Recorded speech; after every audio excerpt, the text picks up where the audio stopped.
Imaginez vous réveiller demain et constater que l'artère pétrolière la plus critique du monde, l'étroit détroit par lequel transite chaque jour un cinquième du pétrole échangé sur la planète, est toujours sous le contrôle d'une nation qui vient de survivre à une campagne militaire sans précédent menée contre elle.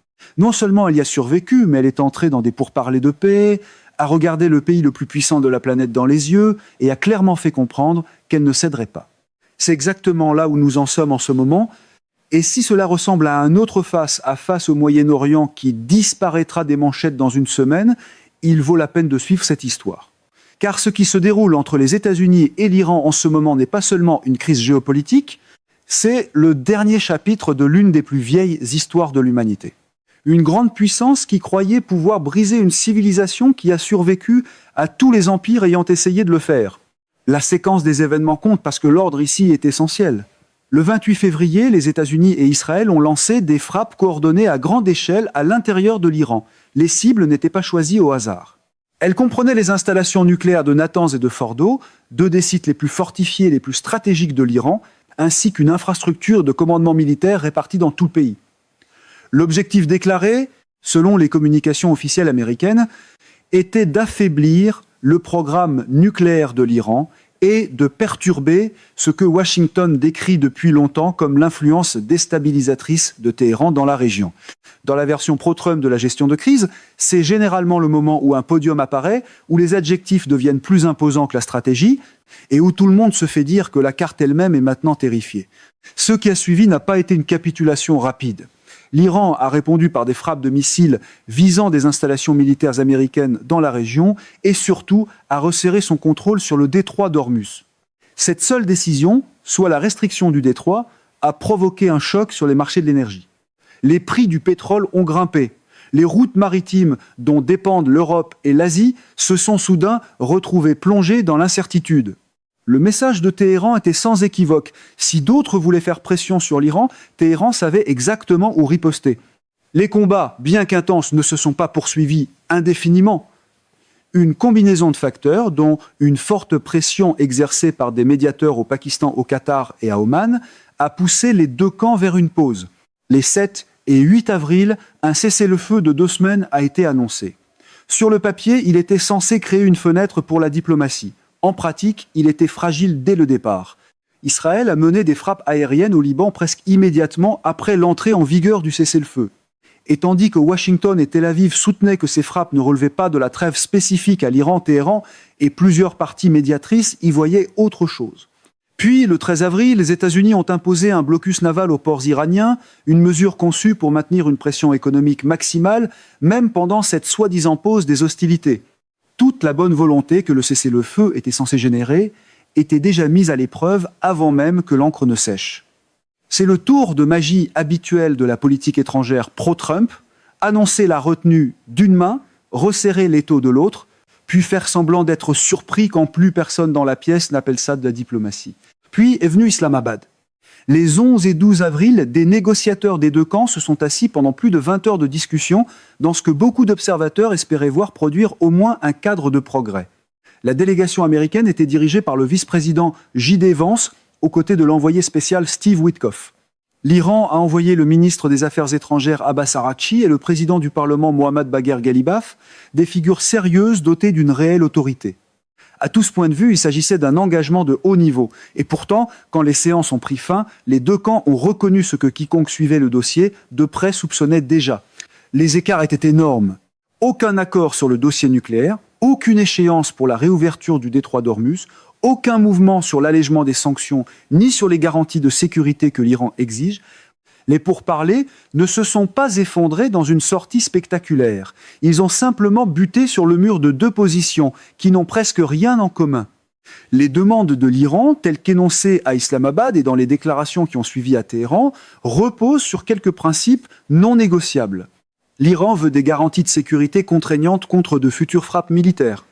L'Iran veut la levée des sanctions sans conditions préalables. L'Iran insiste sur son droit souverain de contrôler le détroit d'Ormuz et exige le droit reconnu de poursuivre des activités nucléaires pacifiques, y compris un enrichissement limité de l'uranium sous la supervision de l'Agence internationale de l'énergie atomique, AIEA, La position américaine, telle qu'elle a été exposée par des responsables de la Maison-Blanche et par le secrétaire au Trésor Scott Bessent, est essentiellement l'inverse sur tous les points majeurs. Zéro enrichissement. Démantèlement complet des installations clés, fin immédiate du soutien à des groupes armés régionaux et réouverture inconditionnelle des voies maritimes, tout allègement des sanctions étant strictement lié à une conformité vérifiée, étape par étape. C'est le genre d'offre d'ouverture qui sonne très dur dans un segment de télévision aligné sur Trump et très peu sérieux dans une vraie salle de négociation. Il ne s'agit pas seulement de différence de degré, mais de différence de nature. Et comprendre pourquoi l'écart est si grand exige de comprendre quelque chose que les décideurs occidentaux ont constamment eu du mal à saisir au sujet de l'Iran. C'est ici qu'il faut élargir l'angle, non pas de quelques années ou décennies, mais de plusieurs siècles, car le comportement de l'Iran dans cette crise ne vient pas de nulle part.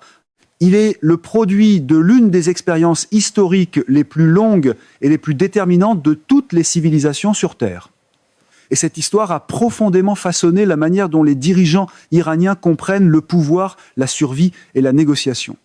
La Perse, la civilisation à laquelle l'Iran rattache son identité, se trouve au carrefour des empires depuis plus de 2 millénaires et demi. Quand Alexandre le Grand a balayé l'empire achéménide au IVe siècle avant notre ère, il n'a pas effacé ce qu'il avait conquis. Les systèmes administratifs perses, les traditions culturelles et le sentiment d'identité civilisationnelle étaient si profondément ancrés qu'ils ont absorbé les conquérants. Alexandre lui-même a adopté des coutumes de cour perse.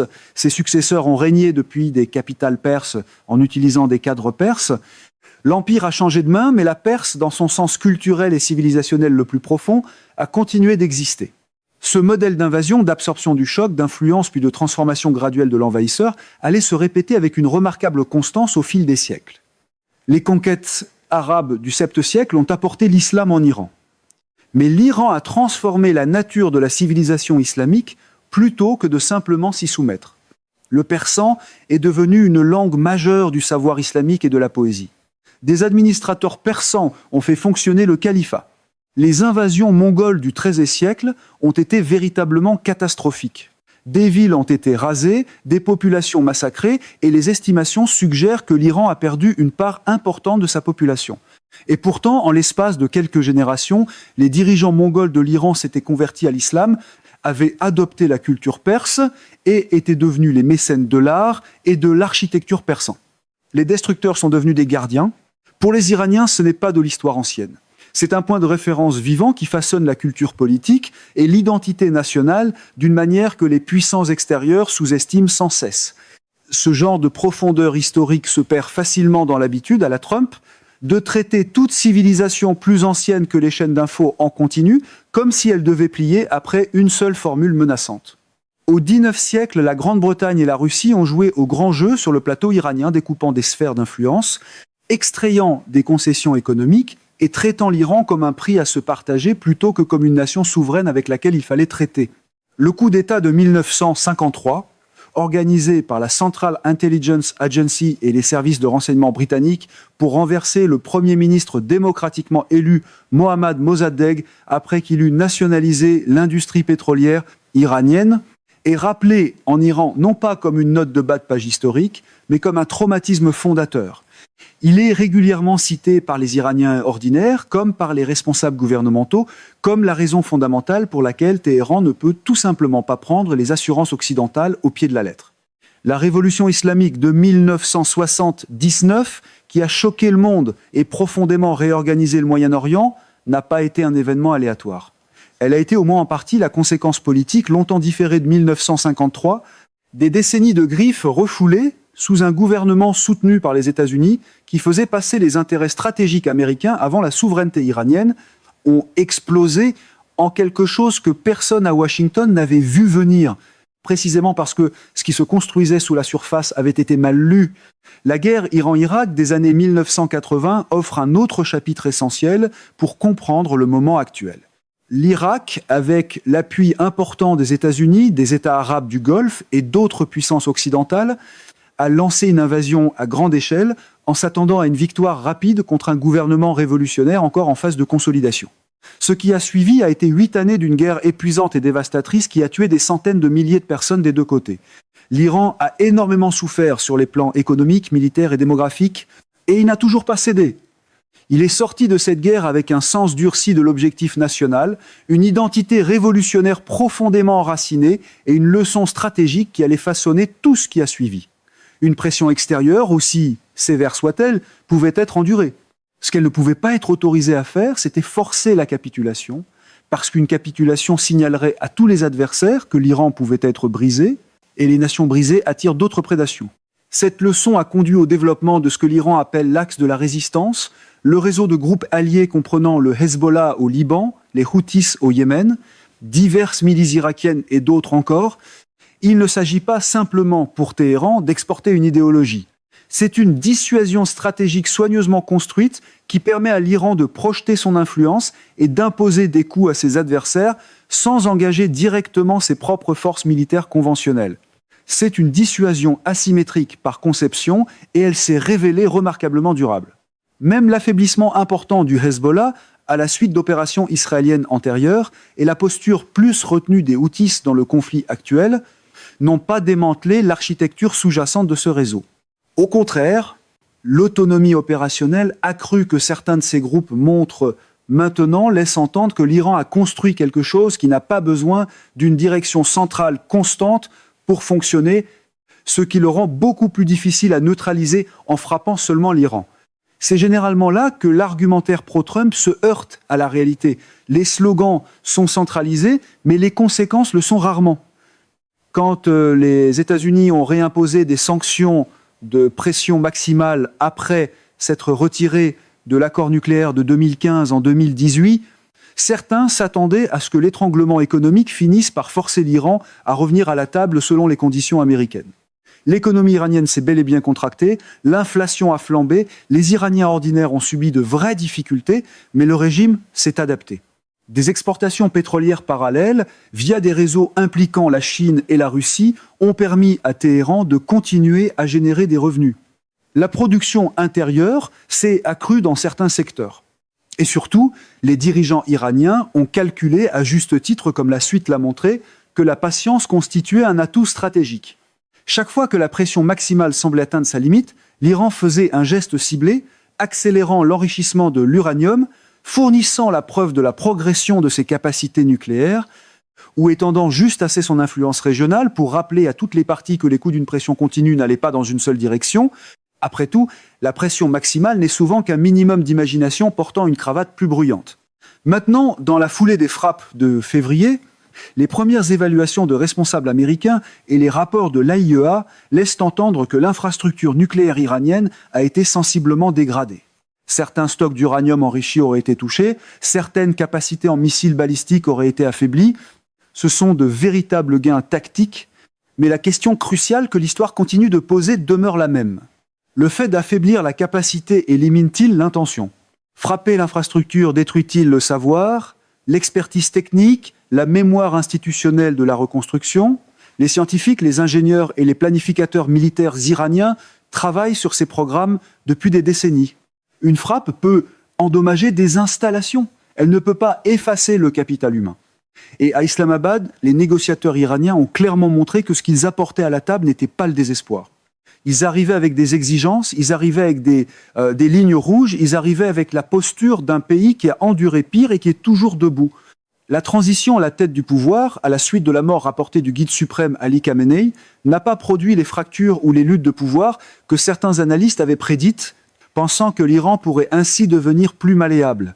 Selon tous les éléments disponibles, la transition s'est consolidée autour d'une continuité dure. Les figures politiques qui auraient pu pousser pour une approche plus conciliante ne se sont pas imposées comme des voix dominantes. Ce qui a émergé, c'est une direction qui interprète les frappes comme la validation de tout ce que la faction dure soutient depuis des années, à savoir que l'Occident ne peut pas être digne de confiance, que la sécurité ne peut être garantie que par la force et la dissuasion, et que des concessions faites sous pression militaire n'inviteraient qu'à davantage de pression. Autrement dit, une doctrine parfumée à Trump de l'humiliation publique a tendance à fabriquer exactement la défiance qu'elle prétend ensuite affronter courageusement. Ce n'est pas irrationnel. C'est une logique stratégique cohérente tirée d'une expérience historique précise. Comprendre cette logique ne signifie pas l'endosser, mais ne pas la comprendre, la traiter comme une simple posture ou de la propagande, C'est exactement le genre de mauvaise lecture qui a produit des surprises stratégiques coûteuses tout au long de l'histoire des grandes puissances engagées face à l'Iran. Alors, où cela nous laisse-t-il maintenant ? Et pourquoi cela importe-t-il au-delà du drame immédiat de pourparlers au point mort et d'un cessez-le-feu fragile ? Le détroit d'Ormuz n'est pas seulement un fait géographique, c'est un levier aux conséquences économiques mondiales. 1/5 du pétrole échangé dans le monde transite par ce passage étroit. Les perturbations là-bas ne restent pas au Moyen-Orient. Elles se retrouvent dans les prix du carburant en Allemagne, dans les données d'inflation au Japon, dans le coût des biens dans des pays qui n'ont aucun intérêt direct dans ce conflit. Le blocus naval imposé par les États-Unis le 13 avril a maintenu la pression économique sur Téhéran, mais il a aussi maintenu les marchés sous tension. Les prix du pétrole se sont un peu stabilisés après l'annonce du cessez-le-feu, mais ils demeurent extrêmement sensibles à tout signal indiquant que le blocus pourrait se resserrer ou que les hostilités pourraient reprendre. Les enjeux économiques sont véritablement mondiaux et la fenêtre d'une solution diplomatique, le cessez-le-feu devant expirer autour du 22 avril, se referme rapidement. Et les marchés, contrairement aux rassemblements électoraux, n'applaudissent pas au bon moment simplement parce que quelqu'un prononce le mot « formidable » 3 fois. Les enjeux géopolitiques sont tout aussi importants. Les alliés de l'Organisation du Traité de l'Atlantique Nord ont signalé des limites bien réelles à leur volonté d'aller plus loin dans une implication directe contre l'Iran. La Chine et la Russie ont approfondi leurs relations économiques avec Téhéran, lui fournissant 1 degré de protection face à la pression occidentale qui n'existait pas au même niveau il y a à peine 10 ans. Le monde multipolaire que tout le monde théorise depuis des années se manifeste concrètement dans cette crise. L'Iran n'est pas aussi isolé que la stratégie de pression maximale était censée le rendre, et l'influence que lui donne le contrôle d'éléments clés de l'infrastructure énergétique mondiale lui confère un pouvoir de négociation plus grand que ce que sa seule position militaire conventionnelle laisserait penser. La suite est véritablement incertaine, et quiconque affirme le contraire surestime ce que les informations disponibles permettent d'établir. Les possibilités les plus réalistes à court terme comprennent une trêve prolongée, peut être avec des accords progressifs sur la gestion de l'uranium et un mouvement partiel sur les voies maritimes, suffisamment pour garder les pourparlers en vie sans régler les différends fondamentaux. Un deuxième cycle de négociations serait en discussion, même si aucune date n'a été confirmée. Il existe aussi une réelle possibilité de nouvelle escalade si le blocus se resserre davantage, si de nouvelles frappes surviennent au Liban ou ailleurs d'une manière que l'Iran décide de ne pas pouvoir ignorer, ou si des pressions politiques intérieures, d'un côté ou de l'autre, rendent le compromis politiquement intenable. L'éventail des résultats possibles est large et le chemin entre eux est étroit. Ce que l'histoire nous dit, ce qu'elle nous dit constamment depuis des siècles d'engagement avec cette civilisation précise, c'est que les coûts liés à la sous-estimation de l'endurance iranienne tendent à être plus élevés que prévu et que les délais de résolution tendent à être plus longs que ce que quiconque impliqué veut admettre au départ. C'est pas du défaitisme, c'est pas un jugement moral sur qui a raison ou tort dans ce conflit. C'est un schéma de résultats fondé sur des données qui remontent à bien avant l'existence de la géopolitique moderne. Les acteurs extérieurs les plus puissants sont entrés à répétition dans l'équation iranienne en s'attendant à obtenir une résolution par la force écrasante ou la pression économique, et ils se sont retrouvés, à répétition, à absorber des coûts qu'ils n'avaient pas pleinement pris en compte. L'histoire continue de laisser la même note sur le bureau, et l'habitude dans l'univers adjacent à Trump consiste encore à la parcourir du regard, à encercler un mot flatteur, puis à appeler ça une doctrine. Les États-Unis ne sont pas un empire au sens classique du terme, mais les dynamiques stratégiques de projection de puissance dans une civilisation portant cette histoire particulière font écho à ces schémas plus anciens avec une précision inconfortable. Rien de tout cela ne signifie que l'issue est prédéterminée. Les situations évoluent, de nouvelles informations modifient les calculs. La douleur économique des deux côtés crée des incitations au compromis que la fierté et l'idéologie, à elles seules, ne peuvent pas neutraliser éternellement. Le coût humain pour les civils iraniens, pour le personnel militaire américain, pour les populations du Liban et d'autres pays touchés, crée sa propre pression en faveur d'un règlement que les dirigeants politiques ignorent à leur risque et péril. La chose la plus intelligente à faire en ce moment, comme observateur, consiste à résister à l'attrait des fausses certitudes, à suivre les faits à mesure qu'ils évoluent à partir de sources crédibles et à conserver toute la complexité de cette situation sans la réduire à un récit simple de victoire ou de défaite.